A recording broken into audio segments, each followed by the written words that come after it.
In a similar vein to the previous exercise, once again, we just want to make sure that everybody is in the right spot before we really start digging into the world of logo design and becoming a logo designer, a professional logo designer. So let's talk for a moment about what you will get out of the course, what you will be able to accomplish once you've made your way through this course. First of all, you'll be able to begin a career as a professional logo designer. And I really want to stress here, you probably got this from the previous video, starting from complete scratch. The assumption here is that you really haven't delved into this world, minimal graphics knowledge, minimal software skills. So we're going to be starting from complete scratch.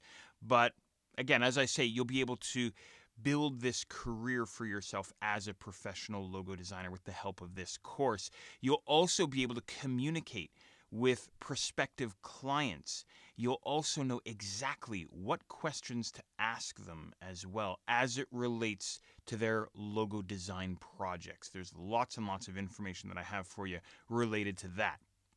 Also, you'll be able to go with a logo design project from initial design brief to a complete and final logo delivery over and over and over. And it's a fairly straightforward system, if you will, or pattern, specific rule set. All you need to do is simply follow the steps. And those steps are exactly what you're going to learn in this course.